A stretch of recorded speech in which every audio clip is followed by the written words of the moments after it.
네, 반갑습니다.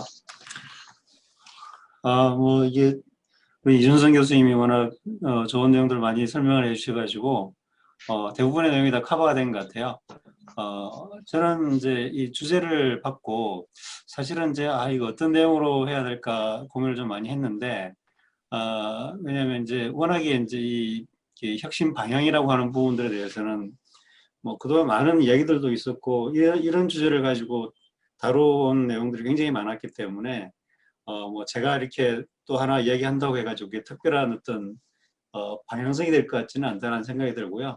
그래서 저는 그냥 간단하게 같이 한번 이제 생각해 봤으면 좋겠다라고 하는 좀 특이한 방향, 특별하다기보다는 특이한 방향에 대해서 한번 좀 얘기를 해보려고 하고요. 조금은 이제 뭐랄까 이제 머리를 좀 이렇게 열어놓고 좀 이렇게 소프트하게 풀면서 한번 생각해 볼 수 있는 내용들로 한번 준비를 한번 해봤습니다. 그래서 이게 뭐 아주 중요한 어떤 이 방향성을 확 잡아주는 이런 거라고 생각하지 마시고 가볍게 한번 들어봐 주시면 좋을 것 같습니다. 아마 어떤 분들은 이 내용을 좀 들은 분들도 계시지 않을까라는 생각이 들긴 하는데요. 예. 자, 일단은 제가 한번 이 내용을 어떤 쪽으로 한번 얘기해 볼까 생각을 해봤을 때 제가 주로 많이 하는 방법이 뭐냐면 상품에 대한 거하고 우리 프로세스에 대한 걸로 많이 나눠서 얘기를 해요. 그래서 주로 뭐냐면 이제 상품은 영어로 프로덕이고 뭐 프로세스는 프로세스죠. 그러니까 또 뭐 이렇게 라임도 대충 맞아요. 그래서 일단 이렇게 많이 하는데 여기에 이제 제도하고 인식까지 살짝 좀 곁들여 가지고 좀 말씀을 드리려고 하는데 상품에 대한 부분들은 아무래도 이제 우리 건설 산업이라고 하는 게 상품하고 별로 없어 보이기도 하지만 사실 아까 우리 정영수 회장님께서 이제 플랫폼 얘기도 하셨고 플랫폼을 한다고 하는 그런 부분들에 대한 언급을 하셨는데 사실은 제가 오늘 이야기할 내용도 그 플랫폼에 대한 내용이 좀 많이 들어가 있습니다. 그래서 이제 그런 내용들도 한번 다뤄볼 수도 있을 것 같기도 하고요. 그 다음에 사실은 이제 우리가 일반적으로 건설 산업이라고 얘기를 하면 전통적으로 수조 산업이다. 이제 이렇게 많이들 얘기를 해요. 그래서 이 수조 산업에 대한 부분의 어떤 고정관념 또 한번 이렇게 흔들어 보자. 이제 그런 생각에서 이거 상품에 대한 얘기를 좀 풀어보려고 하고요. 그 다음에 이제 프로세스 부분은 사실은 이 부분은 이제 조금 전에 우리 이준성 교수님께서 이제 말씀해 주신 내용들이 많이 해당이 됩니다. 근데 이제 이 프로세스 부분도 조금 더 이제 치밀하게 들어가서 보면 조금 앞뒤를 좀 그 우선순위라고 해야 될까요? 또는 중요도라고 해야 될까? 또는 이렇게 트렌드를 확 끌고 가는 아이템들이 있고 그게 따라가는 것들이 있는데 그런 우선순위나 이런 것들에 대한 어떤 판단 없이 다 중요한 것처럼 얘기하는 그런 측면도 없지 않아 있어서 그런 부분들을 한번 또 얘기를 잠깐 해보려고 하고요. 그다음에 제도나 이제 인식 이 부분은 사실은 제가 크게 다루지는 않습니다. 근데 이제 왜냐하면 제가 이쪽 분야의 전문가가 아니기 때문에 보통 건설 제도에 대해서는 날고기는 전문가들이 워낙 많으시다 보니까 저는 그냥 어떤 방향성 간단하게 한번 짚어보려고 하고요. 인식 부분은 우리가 딱 그냥 고정관념에서 좀 벗어나자. 그게 주제라고 생각하시면 되겠고, 제가 오늘 발표하는 전체 내용이 다 인식 혁신에 관련된 내용이라고 생각하시면 그냥 이 내용이 해결될 것 같습니다. 그래서 이 인식 혁신에 대한 부분은 별도로 다루지는 않겠습니다. 첫 번째 이제 상품의 혁신 부분이 되겠는데요. 이 그림에서 보시는 것처럼 스마트 시티, 스마트 홈 또는 스마트 하우스, 또 파이프라인 플랫폼 비즈니스 이게 있는데 이 부분들도 이제 같이 따라가는 내용들이 되겠습니다. 그래서 이런 새로운 내용들 한번 얘기를 해볼 텐데 그 전에 보니까 저희 연구원에서 한 10년 좀 지났는데 그 새로운 건설 상품에 대한 연구들을 그때 한번 한 적이 있었어요. 그래서 그때 다루었던 내용들을 한번 다시 끄집어내 봤습니다. 봤더니 여전히 새로운 게 많아요. 그래서 다시 한번 보여드렸는데 여기에 있는 이동형 주택 이 부분은 요즘 또 새롭게 좀 많이 나오고 있습니다. 이거 잠깐만 이거를 한번 보여드리면 아, 아.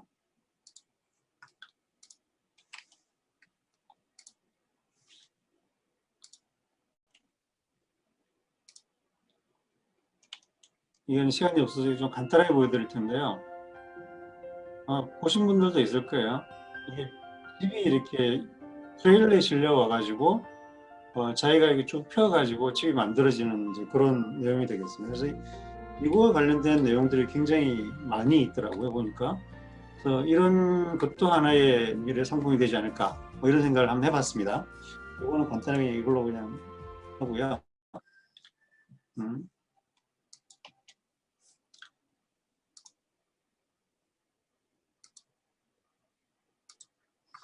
뭐 그다음에 이런 태양열 관련한 그런 요즘 타워 이런 것들은 요즘 많이 나오고 있고, 여기에 더불어서 이제 또 요즘 보니까 이 태양열 요 전지판이 보면 일정한 이런 색깔, 까만 색깔이잖아요. 근데 이제 이런 것들을 마감재로도 활용할 수 있게끔 여러 이제 컬러가 들어가 있는 그런 제품도 많이 나오고 있는 것 같고, 또 장수면 공동주택에 관련된 것들도 그때 이제 많이 다루는데 지금 이미 이건 또 연구 과정이 진행이 되고 있고요. 또 이제 녹지확충을 위해서 이제 도시를 지화하자 뭐 이런 게 있는데, 여기 사실은 마스다르 시티에서 이 비슷한 개념이 사실은 조금 구현이 되기도 했었습니다. 레이어를 좀 나누어 가지고 도시를 형성하는 이런 방법으로 이제 진행되는 사례가 있긴 있었습니다. 이게 안 올라가지? 그 다음에 이제 이거는 플로팅 그 구조물들에 대한 것들인데, 이게 저기 보니까 어, 이게 왜 안 올라가지? 위에 가려져가지고. 이 플로팅 구조물들은 이제 기본적으로 기후 변화와 관련해 가지고 이제 이 수면 그 해수 위가 올라갈 것이다라고 하는 그런 이제 이야기들이 나오기 시작을 하고, 그름에 따라 가지고 이제 이런 플로팅 구조물들을 이용한 어떤 저기 뭐 공간들을 만들어야 되지 않느냐, 이런 의식들이 많이 있는 것 같습니다. 그래서 그러면서 이런 얘기들이 많이 나오고 있는 것 같고요. 그다음에 뭐 초장대 교량이라든가 요즘 또 많이 나오고 있는 침해 터널 뭐 이런 것들도 마찬가지 되겠고, 또 초고속도로 이 부분들도 이제 좀 얘기되고 있는, 요즘 이게 이제 자율주행이라든가 또 스마트 하이웨이 이런 부분들이 이제 결합되면서 초고속도로도 어쩌면 가능해질 수 있을 것 같긴 한데, 우리나라가 이제 안전에 대한 문제가 굉장히 중요하다 보니까 조금 다른 얘기가 될 수 있을 것 같긴 하고요. 이제 또 스마트 도로라든가 스마트홈, 스마트 시티 이런 부분들도 이제 최근에 많이 다루어지고 있는 내용들이 되겠는데, 이 일부는 또 뒤에 좀 설명을 드릴 것이고요.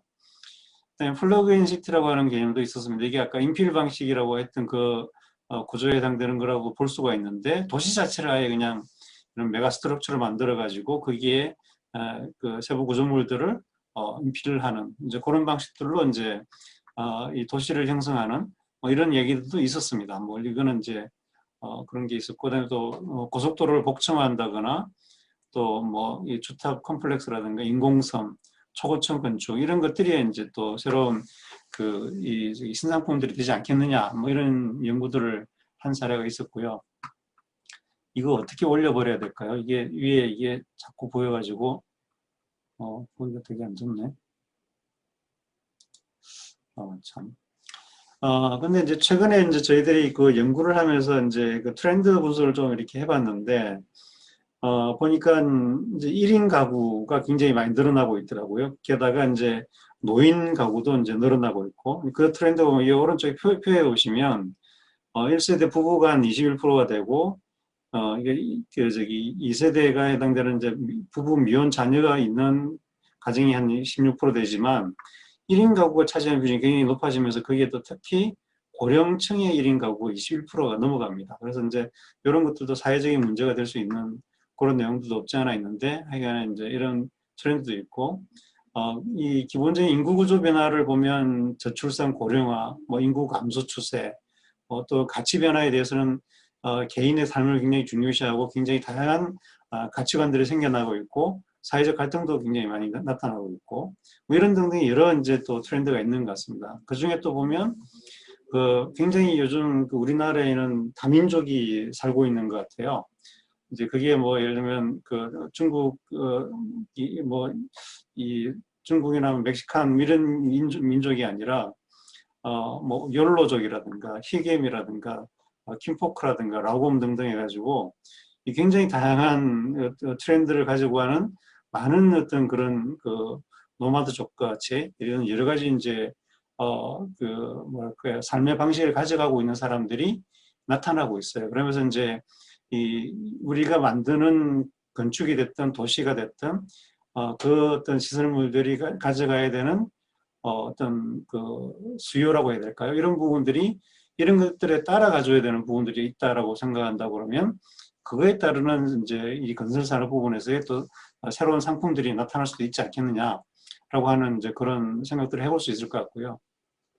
그 다음에 이제 이 끔찍한 코로나가 나타나면서 굉장히 또 다른 트렌드들이 많이 생겨나고 있죠. 이 언택트 시대라고 아까 이제 또 콩글리시라고 말씀을 하시긴 했는데, 이게 뭐 우리나라에서 언택트라고 하는 콩글리시가 나와가지고 그게 세계적으로도 사용이 되는 그런 용어가 되고 있지 않나라는 생각이 드는데, 그런 거에 따라 가지고 이런 뭐 보면 이 뭐랄까 산업계에도 굉장히 다양한 변화가 일어나고 있죠. 그래서 뭐 동영상 스트리밍이라든가 음원 스트리밍, 그다음에 배달, 뭐 요즘 저희 굉장히 많이 활용하고 있죠. 그다음에 온라인 쇼핑이라든가 또 그 SNS, 또 이런 재택근무, 온라인 회의, 온라인 교육, 지금도 우리가 온라인으로 회의를 하고 있는 그런 상황이 되겠는데, 뭐 이런 것들이 이제 굉장히 많이 등장을 하고 있는데, 이 내용들을 잘 들여다보면 이게 다 모든 게 플랫폼과 연결이 또 되어 있습니다. 그래서 이것도 우리가 시사하는 바가 있고, 이 우리가 앞으로 생각해야 되는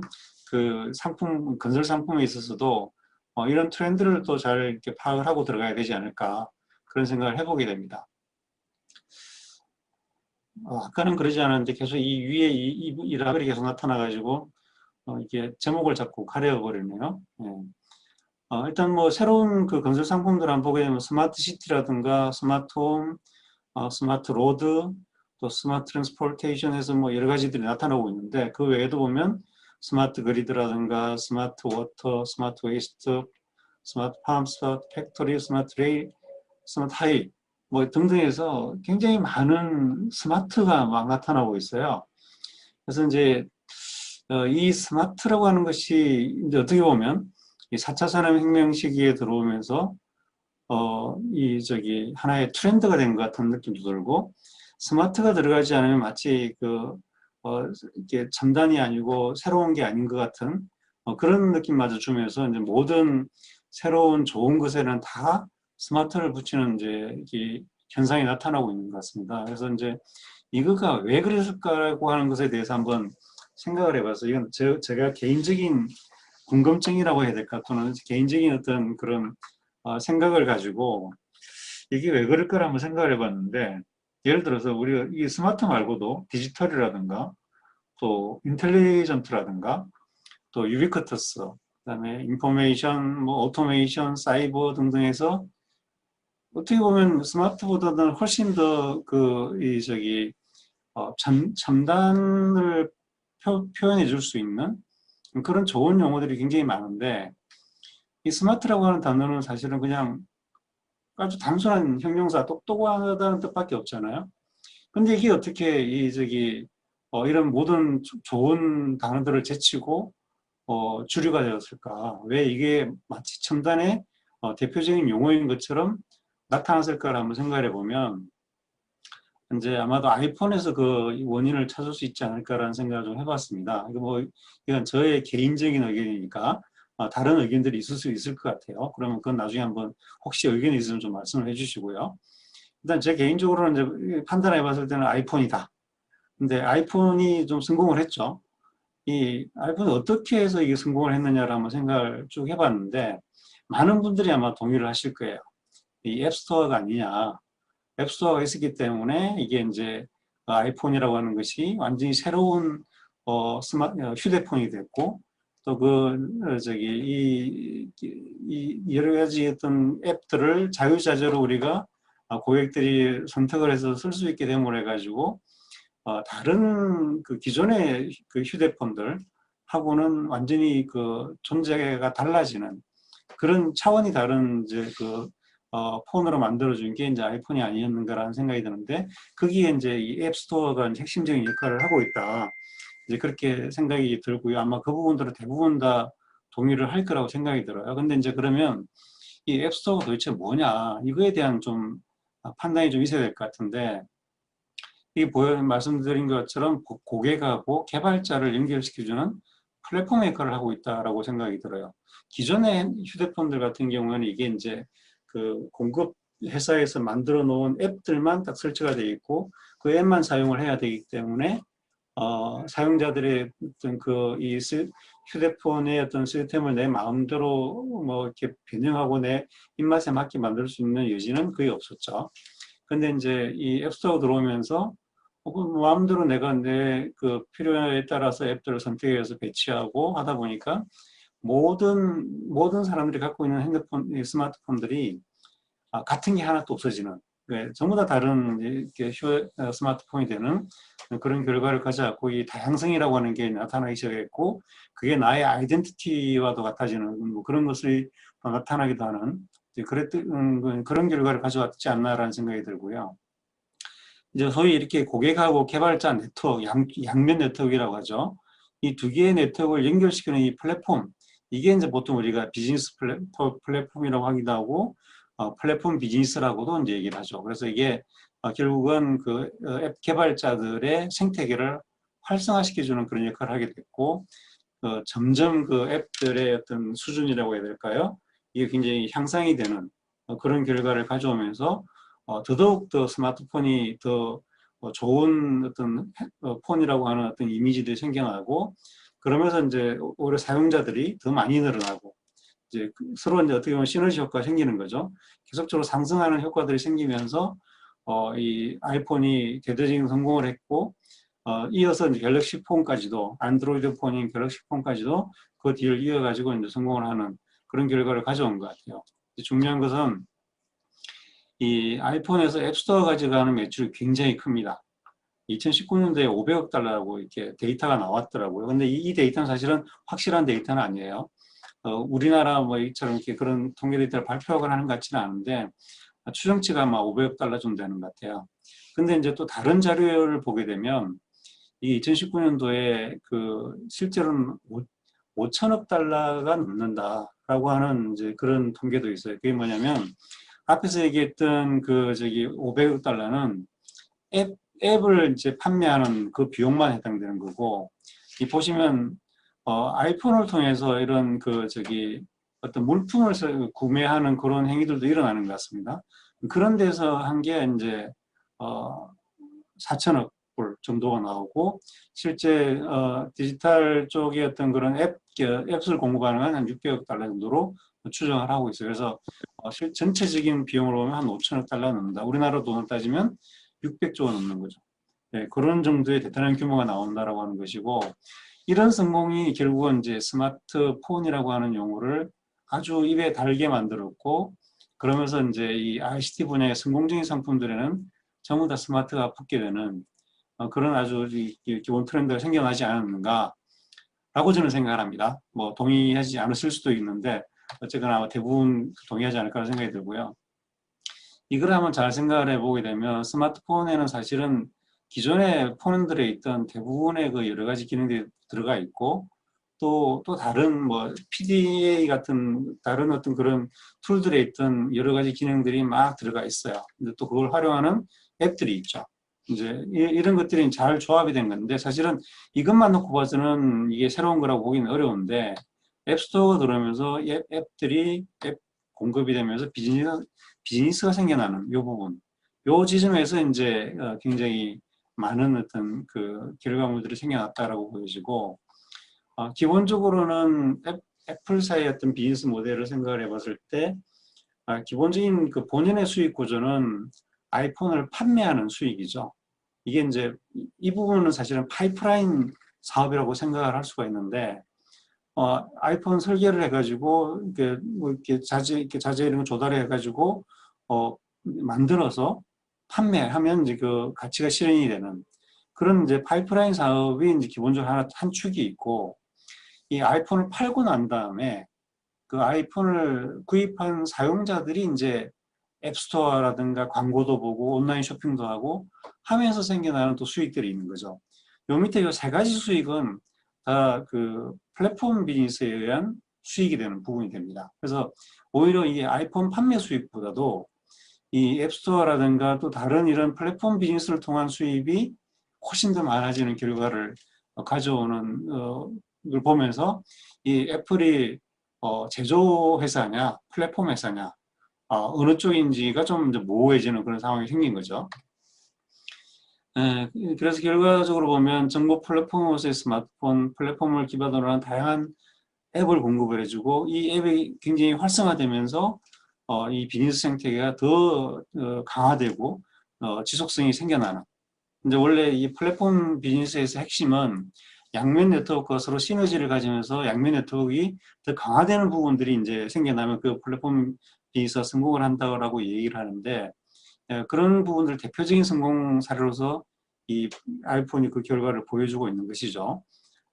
마찬가지로 안드로이드 폰도 이제 그런 부분들이 생겨나고 있고 그 아이폰만큼의 그런 큰 시장은 아니지만 굉장히 큰 시장이 형성이 되고 있습니다. 근데 이제 여러분들 아시다시피 안드로이드 폰은 이제 삼성이 갤럭시 폰을 만들면서 거의 한 뭐 대부분 시장을 차지하고 있고 최근에 LG가 안드로이드 폰 만들다가 이제 그냥 사업을 포기하는 선까지 갔죠. 결국은 이제 삼성폰이 독점을 하고 있는데 이 그 삼성폰에 들어가는 갤럭시 폰에 들어가는 앱스토어는 누가 하고 있느냐? 원래는 삼성이 해야 맞을 것 같은데 그걸 이제 구글이 하고 있죠. 이것도 시사하는 바가 큽니다. 왜냐하면 삼성이 이 앱스토어에 해당되는 그 구글 플레이 그 똑같은 기능을 가지고 있는 그 시장을 처음에 관가를 해버린 거죠. 관가를 해서 놓쳐버리고 그걸 구글이 가져가서 이제 지금은 그것이 굉장히 많은 수익을 내고 있는 그런 상황인데 물론 삼성도 그 갤럭시 폰 팔아가지고 굉장히 많은 수익을 내고 있고 좋은 그 성과를 내고는 있지만 사실은 더 좋은 성과를 낼 수 있는 부분들을 놓치면이 없지 않아 있다라고 생각이 들고요. 뒤에서 말씀드리겠지만 이것은 건설산업도 비슷한 위치에 있을 수 있다라고 하는 말씀을 제가 드리려고 이 이야기를 드리는 겁니다. 별로 관계없어 보이는 이야기를 이렇게 길게 하는 이유가 이 뒤에 이제 건설산업도 이런 부분이 충분히 있을 수 있다라고 하는 걸 제가 설명을 드리려고 이 내용을 말씀을 드리고 있고요. 그래서 결국 소유자의 니즈하고 공급자의 기술 이 두 가지가 서로 맞물려서 돌아갈 수 있게끔 만들어주는 그런 비즈니스 생태계를 만들어내는 게 핵심이다라고 하는 걸 좀 말씀을 드리고요. 그래서 이 스마트 서비스라고 하는 부분들 지금 이게 보통 우리가 아까 이제 스마트 시티 같은 거 한번 생각을 해봤을 때 스마트 시티를 지금 이거 누가 하고 있냐면 정부가 하고 있어요. 네, 정부가 주도를 해가지고 하고 있고 그럼 민간을 도입을 해야 된다고 하지만 결과적으로 그걸 이제 도시라고 하는 관점에서 바라보다 보니까 지자체가 그 주역이다라고 생각을 하고 또 있는 것 같아요. 그 부분에 있어서 사실 저는 좀 다른 생각을 가지고 있는데 그건 나중에 다른 기회가 있으면 스마트 시티에 대한 부분들은 제 따로 한번 말씀을 드릴 수 있는 기회가 있으면 좋을 것 같긴 하고요. 그러니까 오늘은 그 주제가 핵심이 아니기 때문에 좀 넘어가긴 하겠는데 사실은 이제 이 스마트 서비스라고 하는 것들은 민간의 그런 플랫폼 비즈니스, 지금 삼성이나 애플 같은 이런 플랫폼 부분들이 작동을 하면서 이 스마트 서비스가 활성화되고 더 공고히 될 수가 있다라고 하는 점을 좀 이해를 하면 좋을 것 같다는 생각이 듭니다. 그래서 보면 지금 아까 말씀드렸던 여러 가지 이제 배달 서비스라든가 플랫폼 서비스들이 많이 있어요. 그다음에 또 저기 뭐 이런 인터넷 쇼핑도 있고 또 플랫폼 여러 가지들이 있는데 이 플랫폼 서비스들이 결국 보면 이 스마트 서비스를 만들어내는 역할들을 하고 있다라고 저는 생각을 합니다. 그래서 이 부분들 생각을 했을 때 이 비즈니스 생태계를 기반으로 해가지고 이 굉장히 경쟁이 치열해지면서 실제 공급자들 선에서는 굉장히 치열한 경쟁이 일어납니다. 그게 무한 경쟁이 일어나게 되고 그걸 통해서 이 고객들한테는 훨씬 좋은 서비스들이 공급이 된다라고 하는 사실을 잊지 않았으면 좋겠다는 생각이 들고요. 그래야지만 이 스마트 서비스의 지속 가능성이 생겨난다라고 하는 측면들을 이제 이해를 해야 될 것 같습니다. 그래서 이제 이 건설 쪽으로 와가지고 한번 생각을 해보는데 앞서서 스마트폰에 대한 이야기를 했던 것처럼 스마트 홈을 한번 생각을 해보겠습니다. 보통 우리 스마트 홈 그러면 집에다가 ICT 기술을 집어넣으면 그게 스마트 홈이다라고 보통 생각을 해요. 근데 그게 핵심이다라고 생각을 해서 사실은 어떻게 보면 우리나라 건설회사들은 스마트홈을 어느 부서에서 담당하는지를 잘 보면요. 다 그 기계 부서 또 전기 부서 쪽에서 이 스마트홈을 담당을 하고 있어요. 왜냐하면 건축 부서에서는 이게 내가 정보통신 잘 모르는데 이런 생각을 하다 보니까 그걸 이제 정보통신을 잘할 것 같은 전기부서 이런 데서 많이 다루게 되는데 이게 사실은 어떻게 보면 이 스마트홈의 핵심을 놓치고 있기 때문에 나타나는 현상이 아닌가라고 저는 생각을 해요. 이게 뭐냐면 기본적으로 건설회사가 고객들한테 집을 분양을 하죠. 그러면 이제 고객들이 들어와 살 텐데 집에서 살면서 사실은 핸드폰 사용하듯이 여러 가지 이제 이런 서비스들을 이용을 할 수가 있어요. 물론 지금은 어떻게 보면 이렇게 잘 안 되는지도 모르겠는데 사실은 이번에 코로나가 터지면서 이 집에서 뭔가 해야 되는 것들이 오히려 더 강화돼 버렸죠. 배달을 엄청나게 많이 시키고 있고 또 쇼핑도 온라인 쇼핑도 많이 하고 있고 뭐 여러 가지 이제 그런 행위들이 집에서 일어나고 있어요. 교육도 그렇고. 근데 이게 결국은 어떻게 보면 여러 가지 비즈니스가 되는데 결국 집 자체가 하나의 플랫폼이 될 수 있다라고 하는 생각을 해볼 수가 있어요. 그러니까 이것에 대한 아이디어를 한번 생각해 볼 수 있는데 제가 이 최근에 몇 년 전에 스마트홈을 가지고 연구를 해가지고 이 플랫폼 비즈니스를 하는 부분들에 대한 보고서를 하나 낸 게 있었습니다. 그래서 그걸 잠깐 설명해 드리는 건데 어떻게 보면 우리는 집을 분양을 하고 나면 그걸로 사실은 비즈니스가 끝나요. 그게 이제 파이프라인 비즈니스인데 거기에 그 집에서 그 사람들이 살면서 그 안에서 일어나는 여러 가지 이제 거래라든가 이런 부분들을 집을 통해서 이렇게 그런 거래들이 일어나게 만든다고 하면 그 집을 공급했던 그 건설회사나 또는 그 관련된 주체들이 그 플랫폼을 구축을 해가지고 그 양쪽으로 고객과 이 공급자들을 연결시켜 준다고 그러면 그게 하나의 비즈니스가 될 거다라고 보여지고 그게 이런 개념을 생각해 본 거죠. 이게 지금 애플사가 앱스토어를 플랫폼 만들어서 아이폰 고객하고 앱 개발자 네트워크를 연결시켜 놓고 있는데 마찬가지로 이거를 집에다가 적용을 해보면 이렇게 되는 거죠. 집을 건설회사나 또는 다른 주체들이 공급을 했다고 하면 거기에 들어와 있는 분양을 받아서 들어와 있는 사람들이 고객이 될 것이고 공급자는 뭐가 될지 모르겠어요. 여러 가지 있을 수 있는데 이들을 연결시켜주는 역할을 집이 한다. 라고 생각하면 똑같은 구조가 되는 것이죠. 그래서 거기는 이런 온라인 쇼핑도 있을 수가 있고요. 또는 교육. 요즘 온라인 교육 많이 하고 인강 뭐 이런 것들 많이 하니까 이걸 그냥 단지 그냥 그 몇 개 연결해 놓은 그런 인강이 아니라 그 교육 그 프로그램을 공급하는 것도 경쟁자들이 굉장히 많이 있을 수 있어요. 그럼 또는 우리나라에만 있는 교육이 아니고 테드라든가 이런 것처럼 해외에 있는 여러 이제 교육 프로그램들 중에서 온라인으로 공급할 수 있는 것들을 엮어가지고 이 네트워크에 올려놓으면 훨씬 더 다양하고 더 훌륭한 좋은 교육 프로그램들이 들어올 수가 있고 그런 것들을 집에 앉아서 이제 교육을 받을 수 있는 그런 기회가 생길 수 있을 것이고 뭐 헬스케어라든가 건강 네트워크 이런 것들도 다 연결될 수 있는 부분이고 뭐 오락이라든가 여러 가지 이제 이런 공급과 관련된 것들이 붙을 수가 있어요. 지금 배달 부분은 아주 강하게 붙어 있는 상태가 되어버린 거고, 그걸 핸드폰이 아니라 이제 그냥 집에 있는 여러 가지 툴들에서 직접적으로 이렇게 이런 부분들을 연결시킬 수 있다고 그러면 굉장히 좋은 플랫폼이 될 수 있지 않는가라는 생각을 해보게 됩니다. 물론 이게 이제 이 제대로 된 이쪽 그 고객 네트워크를 좀 더 키우려고 그러면 굉장히 많은 건설회사들이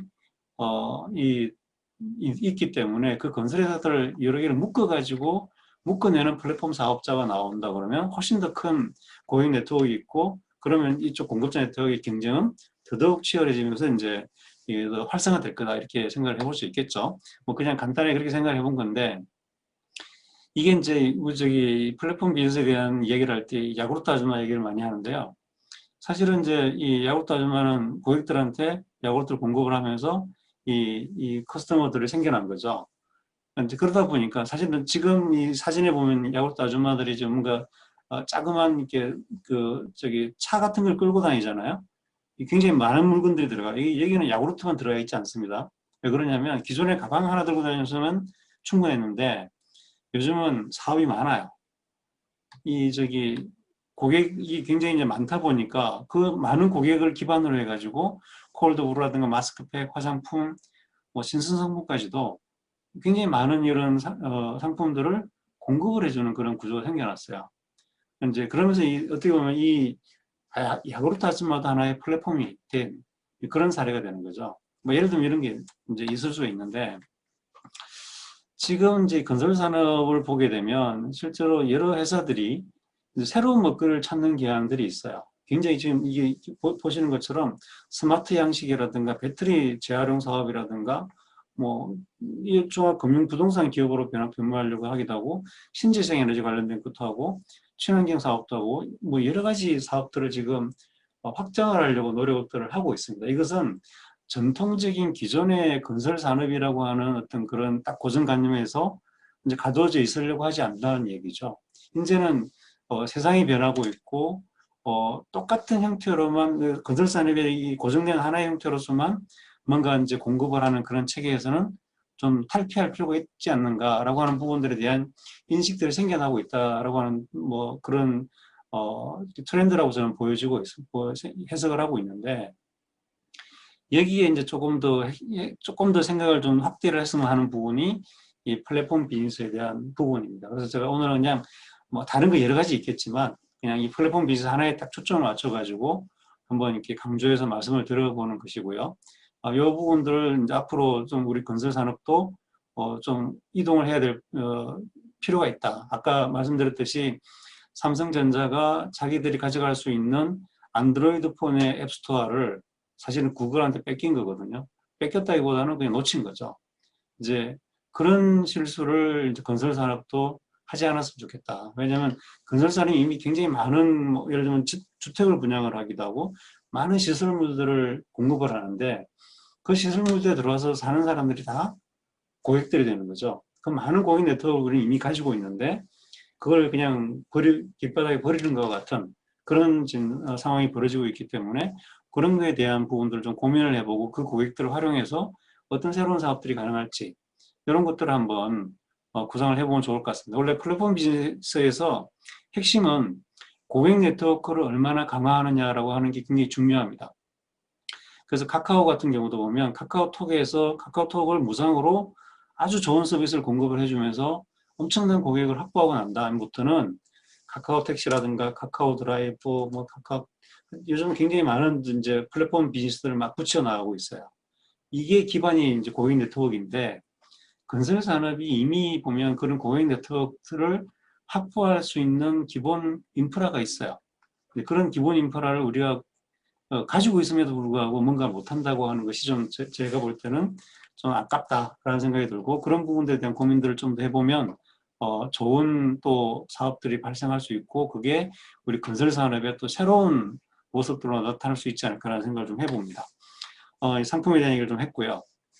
프로세서는 아까 우리 이 교수님이 많이 설명했기 때문에 간단하게만 좀 설명을 드릴 텐데, 기본적으로 이제 이 생산성 떨어지고 디지털화 지수 떨어지고 한다라고 하는 거는 누구나 다 알고 있기 때문에 나쁘끄러운 얘기니까 이거 길게 하지 않겠습니다. 다만 이제 이게 과연 우리가 디지털화하고 하는 부분들이 어떻게 하면 될 것이냐, 그냥 디지털화 하면 되느냐, 또 지금 우리 스마트 건설을 해가지고 뭐 드론이나 VR, AR, MR, 빔, 3D 스캐너 뭐 굉장히 많은데 이것만 하면 다 되느냐, 요거에 대한 것 한번 잠깐 얘기를 해보도록 하겠습니다. 아까 BSB 얘기를 했는데요. 우리가 생각해야 되는 건 BSB가 좋은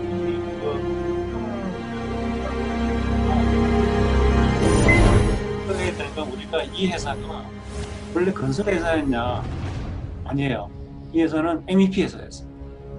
MEP 회사가 자기네들이 공급하던 그 에어컨이나 뭐 여러 가지 이제 그런 공급 제품들을 가지고 만들 수 있는 공장들을 가지고 공급을 하면서 이 구조를 한번 생각을 해본 거죠. 실제 이 구조물 안에 들어가는 그 여러 이제 공조 시스템이나 그 기계 전기 설비들, 이런 부분들에 대한 이해도 굉장히 높은 회사였던 거죠. 그러다 보니까 이런 것들을 생각을 해낼 수 있었고, 또 더불어 이 지동정밀도에 대한 부분이고, 일이 갖고 있는 것, 이 쪽에 어떤 지동정밀도 부분도 같이 작용하지 않을까, 저는 뭐 개인적으로 생각을 합니다.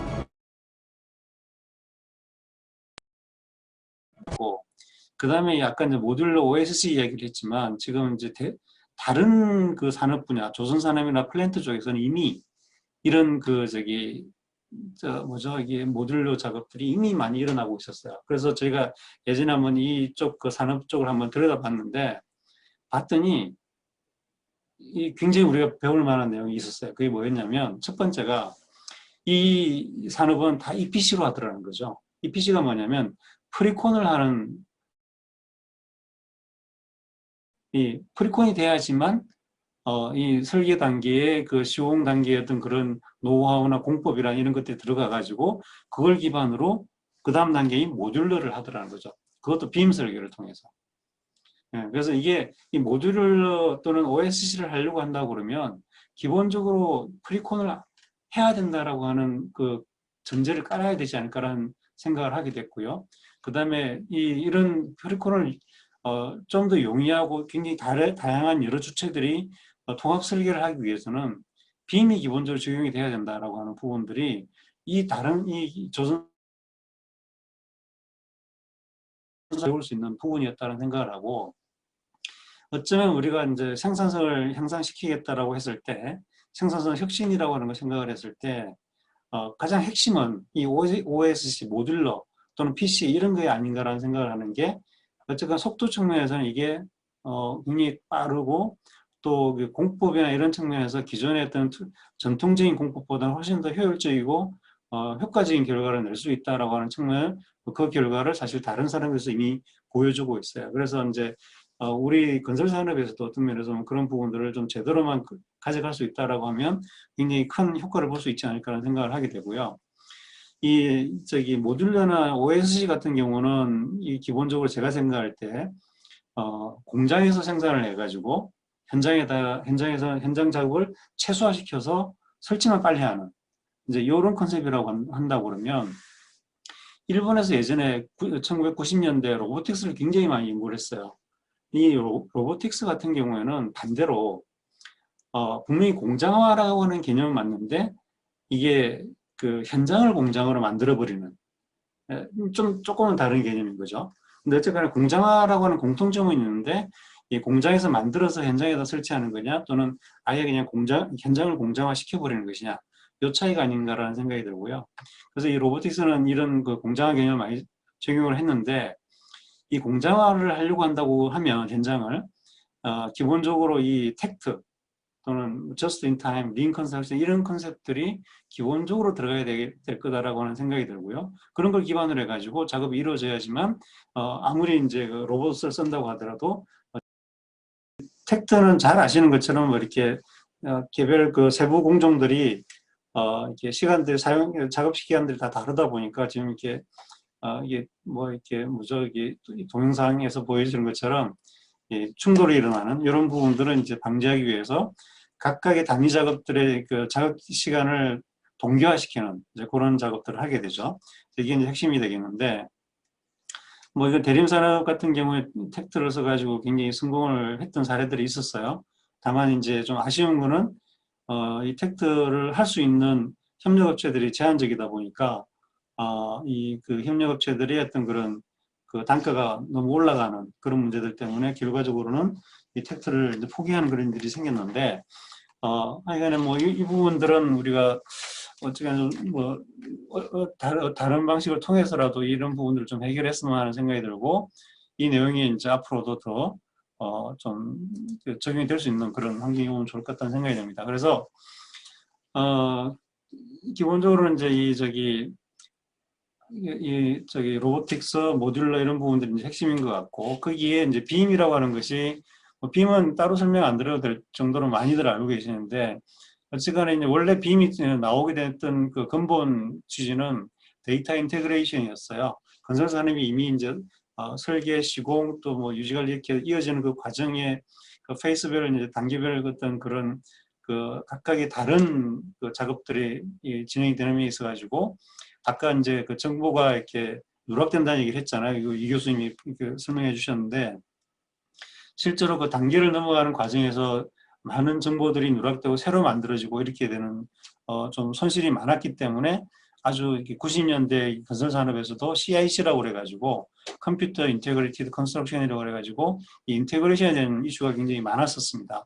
근데 그러면서 나왔던 게 이제 빔이 이제 결과적으로 3D 그 캐드를 중심으로 해가지고 또 오브젝트 개념으로 그 안에 이제 뭐 이렇게 속성 정보들을 담아내는 그런 이제 설계를 하자라고 해서 나온 거였고, 이제 이 부분이 이제 설계 단계라든가 또는 시공 단계 이런 단계에서 활용할 수 있는 여러 가지 이제 그 분야들이 있고 그 연결 관계들을 생각을 해볼 수 있을 것 같아요. 그래서 이제 이 내용이 어떻게 보면 기본 인프라가 될 거다라고 생각이 들고요. 그래서 이 그 빈 부분들이 적용이 되면서 아까 모듈러를 할 수 있는 그런 기반도 만들어지는 거고, 또 이거를 기반으로 해서 사실은 이제 아까 말씀드렸던 여러 가지 드론이라든가 뭐 3D 프린트라든가 뭐 로봇이라든가 VR, AR 뭐 이런 여러 가지 어떤 스마트 건설 기술들 이런 부분들이 같이 연동해 가지고 적용될 수 있을 거라고 생각이 듭니다. 그래서 기본은 이 빔이 될 거라는 생각이 들고, 그게 이제 하나 더 추가를 해서 이제 설명을 드리면 ECI가 되겠습니다. Early Contract Involvement 뭐 이런 개념이 되겠는데, 쉽게 말하면 프리콘이죠. 프리콘이 들어가야지만 어떻게 보면 그 설계 단계에 어떤 그 시공 공법들을 다 고려해가지고 설계를 하면서 이제 최적의 이제 모듈러 방식들을 이제 도출해낼 수 있기 때문에 그런 부분들이 되겠고, 사실은 이건 우리나라에서 굉장히 좀 한계가 있는 방법처럼 보여지긴 합니다. 민간에서는 많이 활용성이 좀 높아지고 있고 그 어떤 성과도 많이 보고 있는 부분들이 있는데, 여전히 공공 쪽에서는 이 부분이 약하다 보니까 시공 책임형 시험이라고 나오긴 했지만 과연 그게 이제 프리콘을 제대로 풀 수 있느냐 뭐 이런 부분들에 대한 의심도 좀 없지 않아 있는 것 같기도 하고, 기본 설계를 기본적으로 해놓고 난 다음에 들어오기 때문에 또 그것도 좀 한계가 있고 뭐 그런 것들이 있는 것 같습니다. 그래서 이런 내용들이 좀 같이 보완이 될 거라는 생각이 들고요. 그래서 제가 이제 생각할 때 이 생산성 혁신의 어떤 그 요체라고 하는 부분들은 기본적으로 공장화라고 하는 개념을 가져간다. 이것은 건설 현장 자체가 불확실성이 높기 때문에 그런 부분들을 제거하기 위한 하나의 방안이고, 그걸 통해서 이제 생산 체계를 합리화해 나갈 수 있다라고 하는 부분이 되겠고, 이 이제 그거는 결국은 모듈러나 프리패브리케이션이 될 거고, 이 공장 생산을 통해서 가는 부분이 프리패브가 될 거고, 현장을 공장화하는 게 로보틱스가 될 거다라고 생각이 들고, 이 두 개를 또 같이 조합을 하게 되면 이제 하이브리드한 그런 이노베이션도 나올 수 있다라고 생각이 들고요. 그래서 이게 가장 핵심이 아니냐. 그 다음에 이제 거기에 따르는 이제 그 체계를 본다고 그러면 빔이라든가 ECI 이 부분들이 또 그 뒷받침을 해주게 되는 건데, 소프트웨어적인 부분에서는 디지털 트윈이 근간이 되는 빔, 그다음에 하드웨어적인 부분에서는 모듈러 로보틱스, 그다음에 프로세서, 저걸 풀어내는 부분에서는 ECI, 프리콘 같은 것들이 이제 기반이 될 거다라고 해서 이 세 가지가 같이 엮여서 가야지만 이제 얘기가 제대로 돌아간다라고 생각이 들고요. 그림으로 한번 그려봤어요. 우리는 그림으로 보면 이해가 좀 빨라지니까 빔에서 소프트웨어를 담당하고 ECI가 프로세서를 담당을 한다고 하면 그걸 통해서 이제 하드웨어적으로는 모듈러나 로보틱스 또는 하이브리드한 오토메이션 방식들이 나올 수 있겠다라는 생각이 들고요. 이제 이걸 통해서 사실은 이제 하나의 축으로서 연결될 거다라고 생각이 들고, 이게 결국은 디지털 트랜스포메이션의 어떤 핵심이 아니냐 그런 생각이 들고요. 이제 이게 디지털 트윈 CPS 개념으로 비트 월드하고 오토 월드를 연결시켜주는 어떤 축이 될 것 같다라고 해서 한번 그림을 그려봤습니다. 그 다음에 여기에 이제 그 드론이라든가 VR, MR 뭐 이런 것들이 이 축을 근간으로 해서 같이 연결돼서 작동이 된다고 그러면 좀 더 부분적으로 더 훨씬 효과적인 작업들이 많이 일어날 거다. 물론 그 부분적이라고 얘기는 했지만 결국 그런 것들도 주요한 여러 가지 또 좋은 성과들을 내는 것들이 많이 생겨날 수도 있다라고 생각이 들고요. 근데 어쨌거나 이제 우리가 산업을 그 발전시켜 나간다는 관점에서 봤을 때는 핵심이 이 세 가지에 있기 때문에 이 세 가지에 좀 더 힘을 좀 쏟을 필요가 있다라고 하는 생각이 들어서 이 그림을 한번 제시를 해보고요. 그래서 이제 건설산업 혁신 부분에 있어서 상품 혁신, 플랫폼 비즈니스가 좀 축이 되어서 뭔가 좀 새로운 것들을 찾아내면 좋겠다라고 하는 부분하고, 생산성 부분에서는 ECI, 빔, 모듈러, 로보틱스의 이 3요소하고 이제 그에 플러스해서 이제 스마트 건설 기술들 이런 것들이 활용되면 좋겠다라고 하는 생각들을 한번 정리를 해봤습니다. 그래서 이 플랫폼 우리 얘기 많이 하는데, 사실은 이게 요즘 얘기 들어보니까 국토 공무원들이 아니 또는 정부에서 이 플랫폼이란 말을 싫어한대요, 이제. 왜냐면 하도 플랫폼이란 말을 많이 쓰고 했는데 플랫폼이 뭔지도 잘 모르겠고 성과가 잘 안 나니까 좀 안 좋다 이거예요. 근데 사실은 저는 그런 것들에 대한 좀 이해도 좀 되기도 하면서도 좀 안타깝기도 한 게 왜 플랫폼을 막 아무데나 막 써가지고 좀 그런 결과를 냈을까라는 생각이 좀 드는데, 제 생각에는 이 플랫폼은 두 가지가 있어요. 기술 플랫폼. 이게 스마트 컨스트럭션 관련해가지고 표준을 만들고 어떤 하나의 체계를 구성을 하고 하는 이 기술 플랫폼을 만들어내는 측면들이 분명히 존재하고요.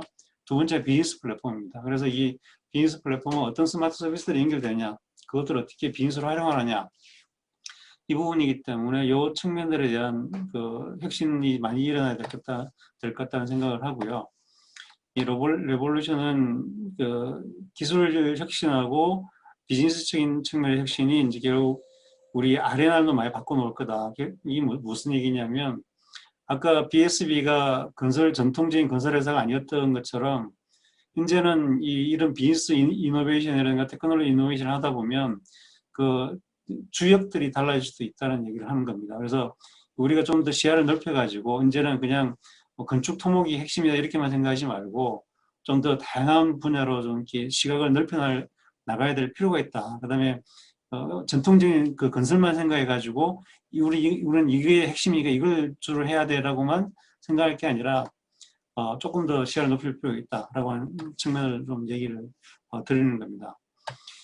그 다음에 이제 건설제도 혁신 부분 간단히 좀 설명을 드리면요.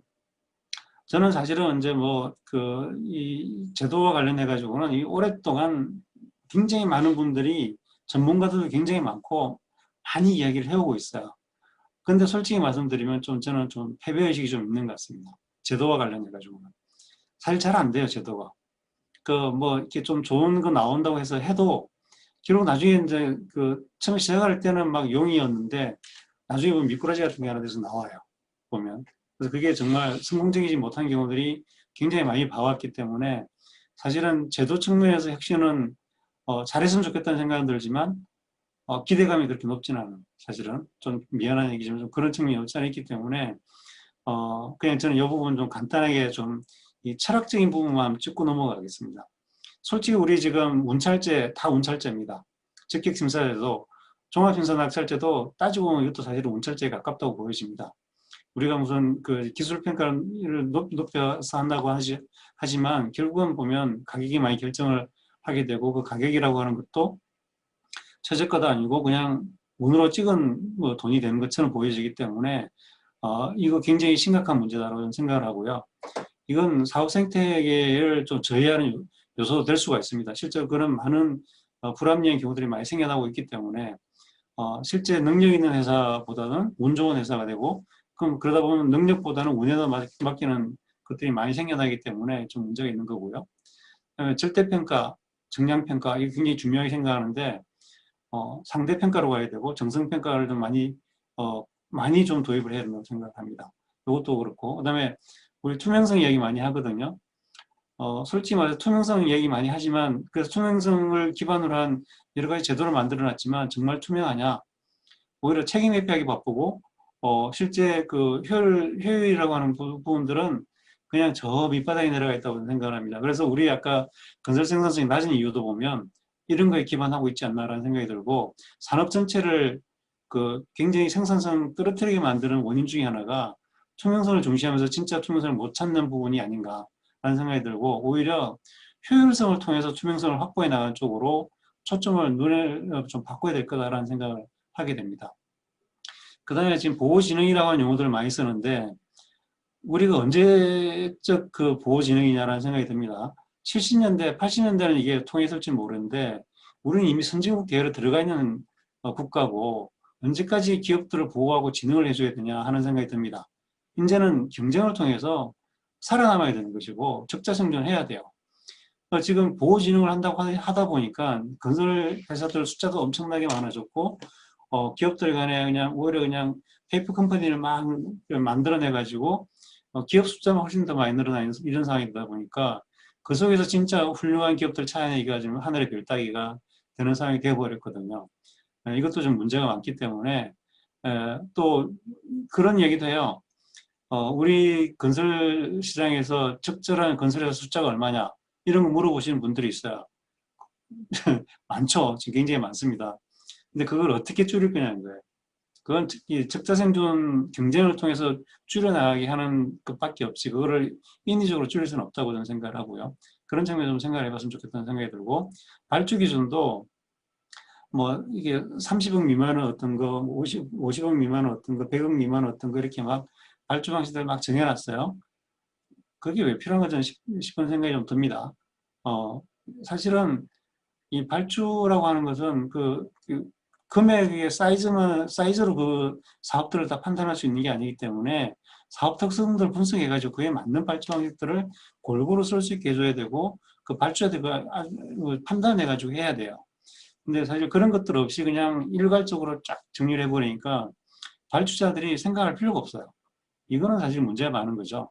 발주자들이 자기 사업에 대한 특성도 분석하고 이 발주가 어떻게 될 건지에 대한 그 전문성을 키워놔야 되고, 그 전문성이 부족하다고 그러면 CM 회사 같은 전문성 높은 회사를 고용해가지고 그런 것들을 시켜야 되는 거죠. 그런 측면에서 보면 이게 좀 너무 우리나라의 발주 방식이 좀 뭐랄까 획일적이고 좀 비효율적이다 이런 생각이 듭니다. 그다음에 사실 지금 설계나 CM 영역에 대한 그 가치 인정하는 게 굉장히 낮아요.